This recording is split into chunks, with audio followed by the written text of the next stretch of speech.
जीवन की समस्याओं के विषय में सोच रहे हैं। सोच रहे हैं कि क्यों संसार की सारी पीड़ाएं, सारी समस्याएं मेरी ही झोली में आके गिर जाती हैं।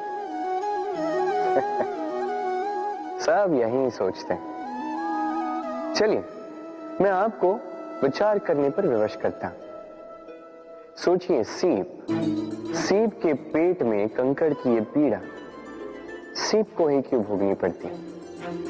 वट वृक्ष का बीज धरा में 7 हाथ नीचे अंधकार में घिरा होता है, क्यों? संसार की सबसे तीक्ष्ण ज्वाला सूर्य को ही जलाती है, क्यों?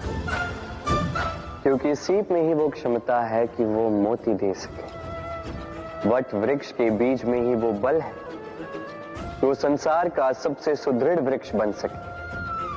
सूर्य में ही क्षमता है कि वो स्वयं जलकर इस ब्रह्मांड को प्रकाश दे सके। इसलिए जीवन में जब भी विपदा आए, समस्या आए, तो स्वयं को समझा दे कि प्रकृति ने आपको इसलिए चुना क्योंकि प्रकृति ये सोचती है कि इस परिस्थिति में सर्वश्रेष्ठ परिणाम जो है आप ही निकाल सकते हैं। राधे राधे। हम में से अधिकतर लोगों को ये शिकायत होती है कि लोग तभी हमें स्मरण करते हैं जब उनका समय होता है, जब हमारी आवश्यकता होती है, जब कुछ काम होता है। जैसे ये समय निकल जाता है, जैसे उनका काम पूर्ण हो जाता है, वो हमसे दूर हो जाते हैं, भूल जाते हैं हम।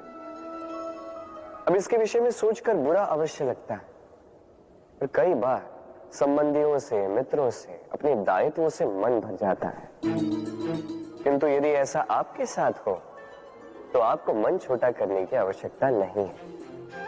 इसी परिस्थिति को किसी और दृष्टिकोण से देखने का प्रयास कीजिए। स्मरण रखिएगा, व्यक्ति दीपक को तभी स्मरण करता है जब उसके जीवन में अंधकार होता है। अब प्रसन्न हो जाइए, क्योंकि आपके पास वो अवसर है कि आप किसी के जीवन में प्रकाश की वो किरण ला सको, किसी को वो उचित मार्ग दिखा सको, किसी को सहयोग दे सकते हैं, ये पुण्य अर्जित कर सकते हैं।